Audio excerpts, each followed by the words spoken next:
So now for the third method of throwing the Shuriken. This is called the snapshot. What the snapshot does is it creates a wave through your body and through your hand that you're going to have follow all the way up like a whip going through your body, and you're going to get to project into the target. So when I first went to Japan, Danny Fletcher turned us on to the Shuriken Jitsu master that was there, and he was like, don't fool around when you're there, do the traditional throws and, you know, the whole thing. And we show up at the place, and we didn't know anybody, so we're all like, you know, all formal and everything, and a bunch of people I went with got up and threw first, and they weren't sticking anything.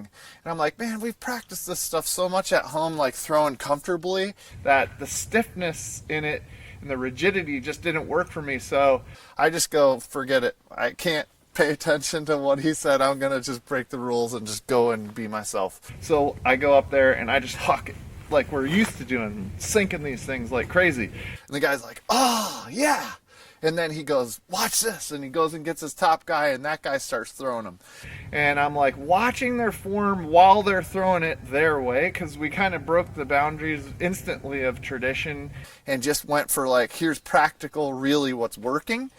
And so what I saw was wind up baseball throw, but they did something different with their hand. And that's where I was like, hey, he's doing something with his hand. What is that? And he goes, oh, we call it the snapshot. And I was like, please teach me. And so he was very awesome about teaching it. So the theory behind this one, your traditional thing, your hand's up here and you've got your hand at the target and you go ahead and throw it. Think about letting your wrist go loose, like you're painting the fence like Daniel-san in Karate Kid. And I like to even lift my foot up so that I can get my body into this, and then I do the shot. And I go through with this really fast motion, and that brush stroke happens in a really quick manner. This will take a little bit to get used to, but what's really cool about this one is you don't have to pick your hand up high after a while.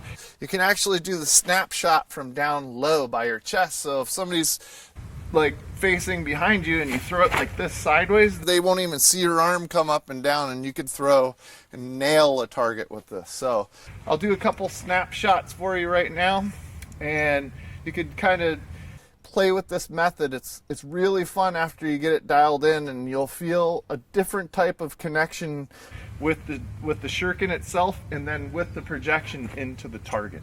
So here's the snapshot. So I start same grip that I usually have, and then I'm gonna just let my hand come up relaxed and let this fly in. So that's the snapshot. I'm here, and I can also project this in to my body down low and get this to stick as well.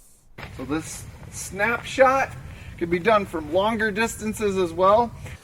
Just showing it up close here just so that it's easier for us to film it. But we can sink this one from 18, 20 feet away, no problem. Try the snapshot as your next shot to practice with the Bo Shuriken.